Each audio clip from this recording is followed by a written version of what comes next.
के वरिष्ठ कार्यकर्ता, हमारे गार्जियन नागेश जी, हमारे जिला अध्यक्ष मुकेश पासवान जी, जिला प्रभारी शिवचंद गौतम जी, वरिष्ठ नेता ध्रुव ठाकुर जी, दिलीप भारती जी, संजीव कुशवाहा जी, मुकेश लाकड़ा जी व तमाम मेरे पार्टी के कार्यकर्ता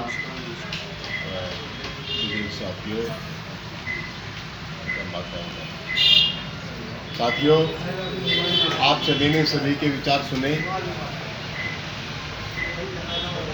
आज एक ही आवाज़ निकल के आप सभी के सामने आई है कि पूर्वांचल को मान सम्मान चाहिए, और ये सच्चाई है। आज तक पूर्वांचल के लोगों को कहीं भी मान सम्मान नहीं मिल पाया। ये भी इसी हिंदुस्तान के रहने वाले हैं, ये भी कहीं बाहर के नहीं हैं, और मेहनत कश लोग हैं।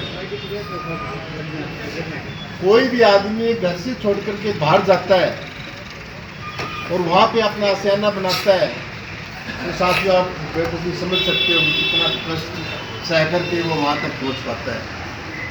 और आशियाना ही नहीं, वहाँ जा कर के वो पता नहीं किन परिस्थितियों का सामना करके वहाँ तक पहुँचता है। फरीदाबाद बहुत पुराना औद्योगिक क्षेत्र है, और आज फरीदाबाद के अंदर 50% की आबादी पूर्वांचल के भाइयों की है। आज इतने दिनों बाद इन साथियों ने भी होश संभाला है और इन्होंने हमें रखा। हम भी सोच रहे थे, हम भी प्रयास करते थे, पूर्वांचल का लोग हिंदुस्तान में नहीं, हिंदुस्तान से बाहर भी अपना परचम लहरा रहा है। और हर क्षेत्र में, किसी भी क्षेत्र में देख लो, एक अच्छी नीचे से लेकर के ऊपर तक में आपको पूर्वांचल का के साथ मिलेंगे। आपके फरीदाबाद में देख लो कितने बड़े बड़े उद्योगपति हैं, और ये एकदम से नहीं बने हैं, यहीं से आकर के नीचे से उठ करके वहां तक पहुंचे हैं। परंतु कुछ जो बड़े घराने हैं, सत्ता एक वो चाबी है जिससे सारे ताले खुलते हैं। उन्होंने मेहनत करके वहां ऊंचाइयों को तो छू लिया, पर सत्ता के अंदर उनकी एंट्री नहीं होने दी, क्योंकि वो पुराने घराने हैं जो काबिज है।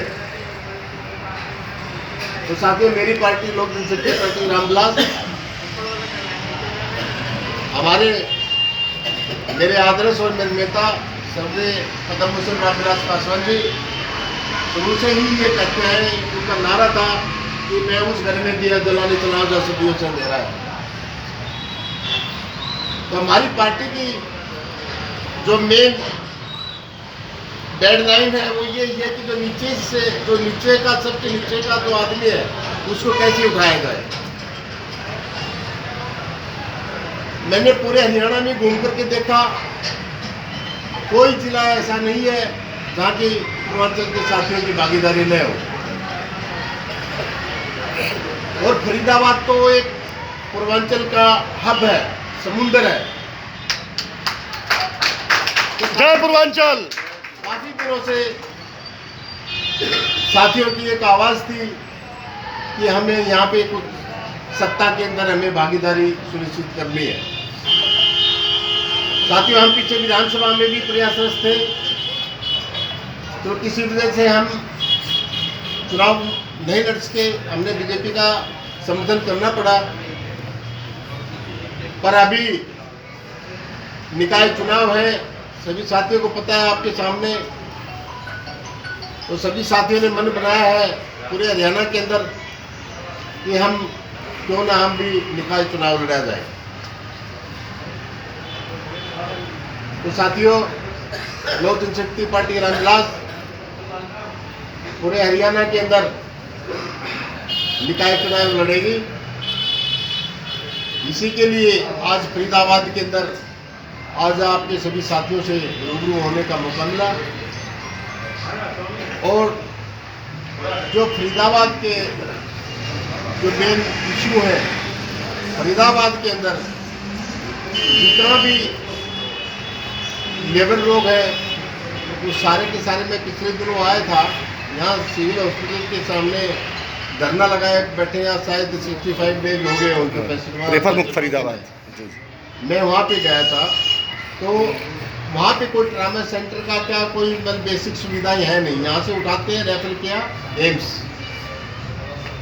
जब इतना बड़ा इंडस्ट्रियल एरिया है और उसके अंदर एक चिकित्सा के नाम के ऊपर एक स्टेज हाथी बना करके छोड़ा हुआ है, वहाँ कोई भी सुविधाएं नहीं है।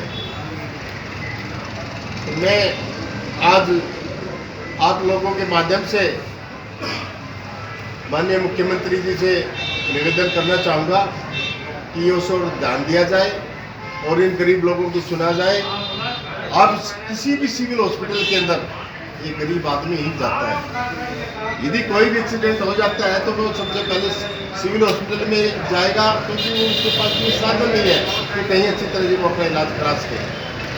तो लोक जनशक्ति पार्टी का सबसे पहले मेन उद्देश्य यही रहेगा कि हर गरीब को छत हो, हर गरीब के हाथ में रोजगार हो और सभी को शिक्षा एक समान मिले और सबको रोजगार।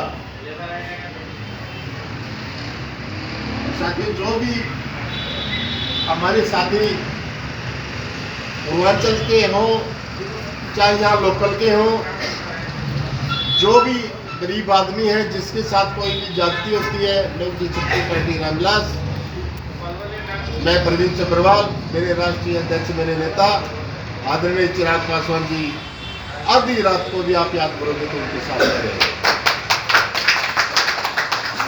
किसी भी साथी की मान सम्मान को किसी प्रकार की भी कोई भी ठेस नहीं पहुंचने दी जाए। कोई भी साथी अपने आप को किसी से कमजोर न समझे। वही एक वोट का अधिकार आपके पास है, वही एक वोट का अधिकार जो कितने से भी बड़ा चाहे नेता हो, चाहे कितने से भी बड़ा उद्योगपति हो, वही अधिकार एक वोट में इसके पास है।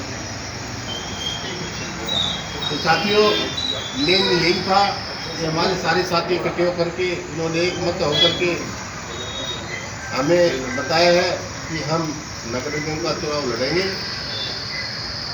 तो आज यही बात आप लोगों से साझा करने के लिए हम इकट्ठे हुए हैं। अच्छा, आपको ये चुनाव के लिए बुलाया है कि हम चुनाव लड़ना चाहते हैं? हमारी चुनाव का भी मुद्दा था, कार्यकर्ता मीटिंग भी था। अच्छा, उस मीटिंग में यही बात निकल के आई है कि हम चुनाव लड़ें। कितनी सीटों पे चुनाव लड़ रहे हैं? देखो, अभी हम 40 से 40 वार्ड में लड़ेंगे और साथ में मेयर का भी लड़ेंगे। आपका तो सेंटर में गठबंधन है, हरियाणा में भी गठबंधन टाइप में ही है, तो आप अलग कैसे? गठबंधन की कोई आप अपना पर्सनल विचार है या राष्ट्रीय अध्यक्ष जी का है? गठबंधन है हमारा। अभी हमारी गठबंधन में बात रखेंगे, यदि गठबंधन होगा तो आपको बता दिया जाएगा। हाँ। अभी लोक जनशक्ति पार्टी ने अपना स्टैंड क्लियर किया कि हम निकाय चुनाव लड़ेंगे। ये आप प्रदेश अध्यक्ष का विचार है या राष्ट्रीय अध्यक्ष का? नहीं, ये हमारी हरियाणा की बॉडी के विचार है। हमने हमारा पक्ष रखा है हाईकमान को, और वो आगे गठबंधन में बात करती है तो गठबंधन की जो फैसला होगा वो आप लोगों को। अगर गठबंधन होता तो कितनी सीटों पे? देखो, गठबंधन में एक भी नहीं मिलती है तो फिर क्या करेंगे? नहीं, क्यों नहीं मिलेगी? ऐसा नहीं है। अभी तक तो मिली नहीं है जी। आपके तो विधायक को मिली ना, पार्षदों को पहले भी आप लड़े हैं। अच्छा है, अभी हमें झारखंड में भी हमें लड़े हैं, वो भी वहाँ भी हम गठबंधन में लड़े हैं। झारखंड में रामविलास जी का, चिराग पासवान जी का वहाँ ज़्यादा दबदबा है। भाजपा वहाँ छोटे भाई की भूमिका निभाता है, यहाँ तो सबसे बड़े दादा की भूमिका निभा रही है। दिल्ली के अंदर कल रिजल्ट आने वाला है, दिल्ली के अंदर भी हमारा विधायक लड़ रहा है। हरियाणा की बात करें, यहाँ तो दादा की भूमिका निभा रही है, बेटे की, भाई की। तो हरियाणा के अंदर अभी निकाय चुनाव है, इसके अंदर लोक जनशक्ति पार्टी की अहम भूमिका रहेगी। तो कितने कैंडिडेटों का आइडिया? आप तो 40 बता रहे, कोई आगे कैंडिडेट है या? वो गठबंधन के अंदर जो फाइनल होगा आपको बता दिया कैंडिडेट है। चलो ठीक है, धन्यवाद। परवीन सग्रवाल साहब जिंदाबाद, जिंदाबाद, प्रदेश अध्यक्ष साहब जिंदाबाद, चिराग पासवान जिंदाबाद, चिराग पासवान जिंदाबाद, चिराग पासवान जिंदाबाद, राकेश सिंह जिंदाबाद, राकेश सिंह जिंदाबाद।